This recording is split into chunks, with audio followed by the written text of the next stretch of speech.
Hello everyone, आज है 21 फरवरी और आज के इस वीडियो में हम डिस्कस करेंगे 21 फरवरी से बनने वाले करंट अफेयर के सभी इंपॉर्टेंट क्वेश्चंस। प्रीवियस क्लास में हमने देखा था कि रिसेंटली जो जलवायु जोखिम सूचकांक रिलीज किया गया, भारत को छठे स्थान पर रखा गया है। 19 फरवरी 2025 को रिसेंटली मृदा स्वास्थ्य कार्ड योजना के 10 साल कंप्लीट हुए हैं।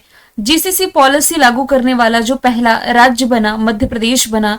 10वां अंतरराष्ट्रीय महिला सम्मेलन का आयोजन बैंगलोर ने किया है और झारखंड में गुटखा, निकोटिन और तंबाकू युक्त पान मसाला के उत्पादन, साथ ही इसके बिक्री पर भी प्रतिबंध लगाया गया है।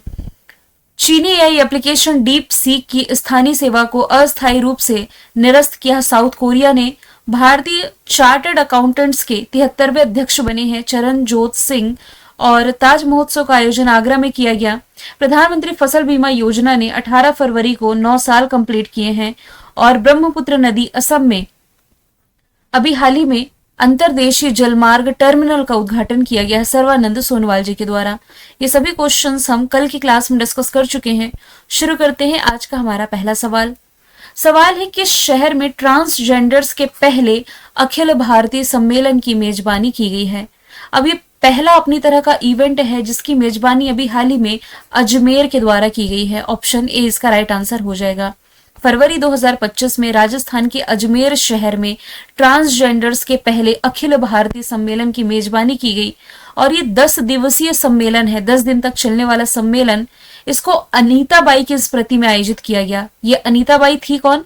तो अजमेर के ट्रांसजेंडर कम्युनिटी की गद्दीपति सलोनी नायक की गुरु रही है ये। तो यदि बात की जाए अजमेर की, ये राजस्थान का शहर है।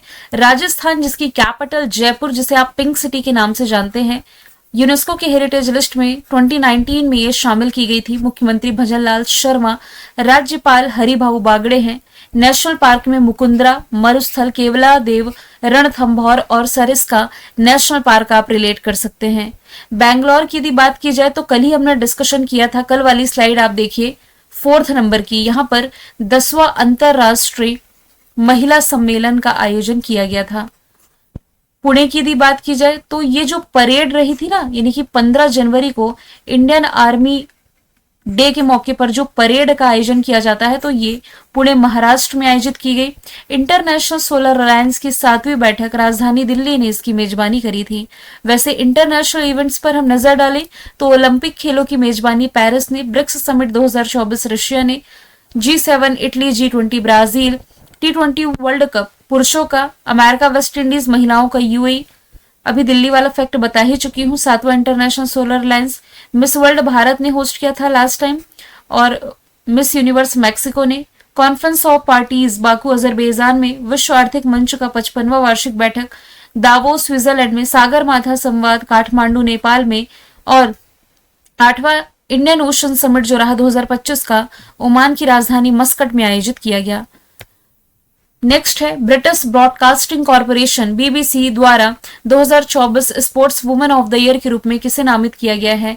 तो ये निशानेबाज मनु भाकर को नॉमिनेट कर दिया गया है। 2 बार की ये ओलंपिक पदक विजेता है निशानेबाज मनु भाकर। इन्हें यूके के बीसीसी द्वारा 2024 के भारतीय sports women of the year के रूप में नॉमिनेट किया गया। इन्हें अब से 5 साल पहले 2020 में BBC emerging athlete of the year का भी पुरस्कार मिल चुका है। मनु भाकर को ना अभी हाल ही में जहाज रानी मंत्रालय के द्वारा इसका ब्रांड एम्बेसडर बनाया गया था। पीवी सिंधु किससे रिलेटेड है? बैडमिंटन से रिलेटेड है। इन्होंने एक बैडमिंटन अकादमी की उद्घाटन किया है, आधारशिला रखी है। कहां पर? तो ये विशाखापट्टनम, आंध्र प्रदेश में। मणिपुर से बिलोंग करती हैं फेमस बॉक्सर मैरी कॉम। और मनिका बत्रा ये टेबल टेनिस से संबंधित है। अब देखिए यहाँ क्वेश्चन ना स्पोर्ट्स का है, तो यहाँ पर कुछ मैं खिलाड़ी और उनसे संबंधित कोई अवार्ड है वो मैंने मेंशन कर रखे हैं। जैसे कि भारतीय स्नूकर चैंपियनशिप 2025 का खिताब पंकज आडवाणी ने जीता। सेकंड पॉइंट इंपॉर्टेंट है, मेजर ध्यानचंद खेल रत्न अवार्ड इस साल 4 लोगों को मिला है। मनु भाकर, डी गुकेश, हरमनप्रीत सिंह, प्रवीण कुमार। प्रवीण कुमार जो है पैरा एथलीट है। हरमनप्रीत सिंह हॉकी से रिलेटेड है। डी गुकेश ये आप चेस से रिलेट करेंगे। मनु भाकर शूटिंग से। वनडे इंटरनेशनल में सबसे तेज 4000 रन बनाने वाली पहली भारतीय महिला खिलाड़ी स्मृति मंधाना है। Mumbai tennis Mumbai open tennis प्रतियोगिता 2025 की जीती है जिल टिचमैन ने। साल भर में टेनिस के 4 ग्रैंड स्लैम होते हैं। सबसे पहले होता है ऑस्ट्रेलियन ओपन जो कि 2025 का हो चुका है। वुमेन सिंगल का टाइटल अमेरिका की मेडिसन कीज ने और मेन सिंगल का टाइटल ये इटली के जेनिक सिनर ने अपने नाम किया था। फुटबॉल से रिलेटेड है संतोष ट्रॉफी 2024-25 की ट्रॉफी जीती है पश्चिम बंगाल ने। स्पेनिश सुपर कप जीता फुटबॉल क्लब बार्सिलोना ने। विजय हजारे जो कि क्रिकेट का घरेलू टूर्नामेंट है कर्नाटका ने जीता है। खो खो वर्ल्ड कप जो भारत ने होस्ट किया था फर्स्ट टाइम, मेल और फीमेल दोनों कैटेगरी में भारत ही विजेता है नेपाल को हरा करके। इंटरनेशनल चेस फेडरेशन ने जो शतरंज विश्व कप 2025 की मेजबानी है भारत करने जा रहा है। अगला सवाल है javelin anti tank guided missile किस देश के द्वारा विकसित की गई है? तो ये रिसेंटली विकसित की गई है अमेरिका के द्वारा। ऑप्शन ए इसका राइट आंसर हो जाएगा। तो भारत में बनने जा रही है जेवलिन मिसाइल। भारत और अमेरिका ये भारत की रक्षा जरूरतों के लिए जेवलिन एंटी टैंक गाइडेड मिसाइलों की खरीद और सह उत्पादन यानी कि साथ में इसके प्रोडक्शन करने की योजना बना रहे हैं। ये एक man portable fire and forget missile है। फायर एंड फॉरगेट यानी कि दागो और भूल जाओ जैसी मिसाइल है जिसे भारी बख्तरबंद वाहनों को नष्ट करने के लिए डिजाइन किया गया है। इसे अमेरिकी रक्षा कंपनियों रेथियन और लॉकहीड मार्टिन द्वारा विकसित किया गया है। अमेरिका की यदि बात की जाए capital Washington DC, currency dollar. Donald Trump 47वें क्रम के राष्ट्रपति बनाए गए हैं। पनडुब्बी ट्रैकिंग के लिए सोनोबॉय पर भारत अमेरिका के बीच साझेदारी हुई। रिसेंटली हमने रैबिट फीवर यहीं से पढ़ा था। अमेरिकी इतिहास में सजा पाने वाले पहले राष्ट्रपति डोनाल्ड ट्रंप बने। कैलिफोर्निया में अभी हाल ही में जंगलों में जो आग लगी थी इसके कारण ये चर्चे में है। यहाँ के 39वें राष्ट्रपति जिमी कार्टर का निधन हुआ। बार्ड ईगल को अमेरिका का राष्ट्रीय पक्षी घोषित किया गया। इसके अलावा डार्क ईगल एंटी मिसाइल ये भी अमेरिका ने विकसित की है। डोनाल्ड ट्रंप की एआई नीति का सलाहकार बनाया गया श्री रामकृष्णन को जो कि भारतीय मूल के हैं। पेरिस जलवायु समझौते से अमेरिका बाहर निकला है। ये मानवाधिकार जो आयोग है यानी कि United Nations human rights council इससे बाहर होने का फैसला कर चुका है। डब्ल्यूएचओ से बाहर होने का यह फैसला कर चुका है। विधानसभा में अनुवाद प्रणाली लागू करने वाला देश का जो पहला राज्य कौन बना है? तो ये रिसेंटली बन गया है उत्तर प्रदेश। अब यहाँ पर ये टर्म लिखा हुआ है कि ये अनुवाद प्रणाली लागू करने वाला पहला राज्य बना। इसका मतलब क्या हुआ? कहने का मतलब है कि अब उत्तर प्रदेश में ना जो विधानसभा के सदस्य हैं अब अपनी बातें अवधी, भोजपुरी, बुंदेली या ब्रज जैसी जो रीजनल लैंग्वेजेस होती है ना, जो क्षेत्रीय भाषाएं होती हैं, इसमें अपनी बातें रख सकेंगे। तो विधानसभा अध्यक्ष की ये जो नई पहल है इसके तहत इन भाषाओं में जो भी बातें कही जाएंगी, मान लीजिए नहीं समझ पा रहे हैं दूसरे क्षेत्र के जो सदस्य हैं तो इनके लिए इन भाषाओं का अनुवाद किया जाएगा, जिससे क्या होगा कि क्षेत्रीय भाषाओं को बढ़ावा मिलेगा। और ऐसा करने वाला ये देश का पहला राज्य बनने जा रहा है। उत्तर प्रदेश की राजधानी लखनऊ, मुख्यमंत्री योगी आदित्यनाथ, राज्यपाल आनंदीबेन पटेल है। Dudhwa, Pilibhit, Ranipur wild life sanctuary यही है। 12 सिंगा राज्य की पशु है, पक्षी है सारस। लोकसभा सीटें 80, राज्यसभा सीटें 31 है। अब उत्तर प्रदेश के बहुत सारे फैक्ट आप लोगों को रिविजन करा के वैसे रट चुके होंगे, अब इस स्लाइड में चेंज कर दूंगी, ठीक है। चलिए एक बार लास्ट टाइम रिविजन करते हैं। अभी जनवरी महीने की 24 तारीख को उत्तर प्रदेश ने अपना 76वां स्थापना दिवस मनाया है। इसके अलावा अभी महाकुंभ जब चल रहा था इस मौके पर एफएम चैनल कुंभवाणी का शुभारंभ मुख्यमंत्री योगी आदित्यनाथ ने किया। टूरिज्म के लिहाज से अयोध्या ने वाराणसी को पीछे छोड़ा। एशियाई किंग वल्चर के संरक्षण के लिए प्रजनन केंद्र का उद्घाटन गोरखपुर में किया गया। घर घर सोलर पहल की शुरुआत टाटा पावर सोलर सिस्टम ने की थी। वाराणसी से पहला सोलर सिटी जो उत्तर प्रदेश का ये अयोध्या बनेगा। भारत का पहला सोलर सिटी पूछा जाता तो मध्य प्रदेश का सांची राइट आंसर होता। देश का पहला गौ अभ्यारण्य ये भी उत्तर प्रदेश में बनने जा रहा है। अब देखिए बात की जा रही है भारत के पहले राज्य की, है ना। तो देश की पहली पेपरलेस हाई कोर्ट पूछा जाए कहाँ है, तो ये केरला में हो जाएगा। हरियाणा सभी फसलों पर एमएसपी देने वाला देश का पहला राज्य बना है। अब देखिए नागालैंड की बात की जाए ना, तो अभी मैं आपको पेपरलेस हाई कोर्ट बता रही थी जो कि केरला में है। पेपरलेस विधानसभा यदि किसी राज्य की बनी है तो पहला ये नागालैंड ही हो जाएगा। सवाल नंबर है 5वां, 19 फरवरी 2025 को छत्रपति शिवाजी महाराज की कौन सी जयंती मनाई गई? तो रिसेंटली इनकी 395वें क्रम की जयंती मनाई गई है। छत्रपति शिवाजी महाराज जी की जो जयंती है जिसे शिव जयंती के नाम से भी जाना जाता है, 19 फरवरी को रिसेंटली मनाई गई है। ये मराठा साम्राज्य के संस्थापक छत्रपति शिवाजी महाराज की जयंती है, पूरे महाराष्ट्र में धूमधाम से मनाया जाता है। और इस त्योहार को मनाने की शुरुआत सबसे पहले 1870 में पुणे के जो मराठा शासक थे महात्मा फुले के द्वारा की गई थी। फरवरी महीने की इंपॉर्टेंट डेज पर नजर डालें तो 2 फरवरी वटलैंड डे है, 4 फरवरी है वर्ल्ड कैंसर डे, महिला जननांग विकृति का शून्य सहनशीलता अंतर्राष्ट्रीय दिवस है 6 फरवरी, अंतर धार्मिक सद्भाव सप्ताह 1 से 7 फरवरी। मैं देखिए जो इंपॉर्टेंट है इस पूरी स्लाइड में उस पर यदि स्टार लगाऊं तो 2 फरवरी और 4 फरवरी, ये तो आप इंपॉर्टेंट मार्क कर लें। इसके बाद यदि आप आएंगे तो आपको इंपॉर्टेंट मार्क करना है international day of women and girls in science, फिर आपको इंपॉर्टेंट करना है वर्ल्ड रेडियो डे, और इसी दिन आपका नेशनल वुमेन्स डे मनाया जाता है। अंतरराष्ट्रीय बाल कैंसर दिवस, एक लास्ट वाला, ये इंपॉर्टेंट मार्क कर लें। अगला सवाल है, केरल सरकार ने एक्सपायर हो चुकी दवाओं के निपटान के लिए कौन सी परियोजना की शुरुआत की है? तो ऐसी दवाएं जो अब इस्तेमाल में नहीं है, एक्सपायर हो चुकी हैं, उन्हें इकट्ठा करना और इनके निपटान के लिए केरल गवर्नमेंट लेकर के आई है एन प्राउड स्कीम।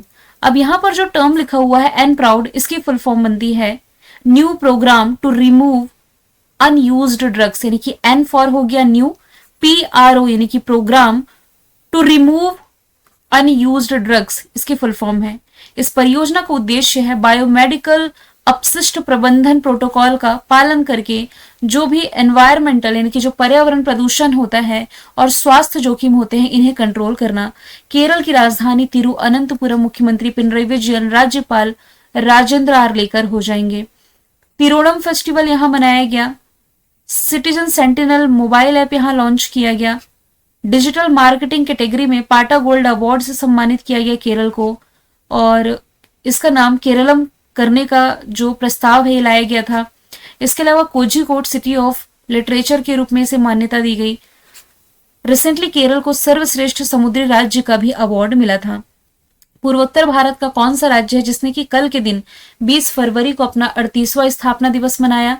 तो भारत का सबसे पूर्वी राज्य अरुणाचल प्रदेश, ये 1987 में इसे राज्य का दर्जा दिया गया और इस प्रकार ये भारतीय संघ का 24वां राज्य बना था।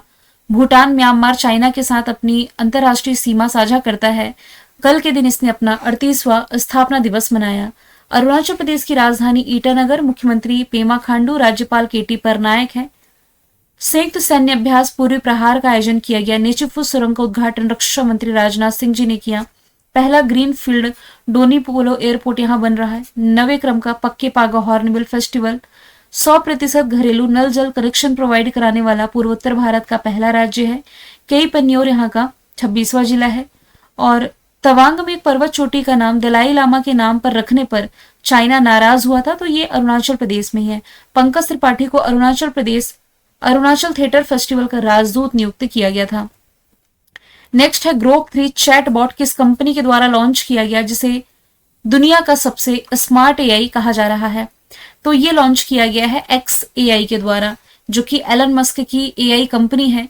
तो एलन मस्क और उनकी AI कंपनी XAI ने ग्रोक 3 लॉन्च कर दिया है, जो कि अब तक का यानी कि दुनिया का सबसे बुद्धिमान AI चैट बॉट इसे बताया जा रहा है। वैसे एक चैट बॉट तो गूगल ने भी लॉन्च किया था जो कि बहुत ज्यादा चर्चे में था। इसका नाम था बार्ड, लेकिन नाम बदल करके बाद में इसका जैमिनी कर दिया गया था। वैसे ये जो एलन मस्क हैं, ये अपनी आर्टिफिशियल कंपनी के अलावा भी क्या क्या चला रहे हैं। ई व्हीकल निर्माता कंपनी जो टेस्ला है, इन्हीं की हो जाएगी।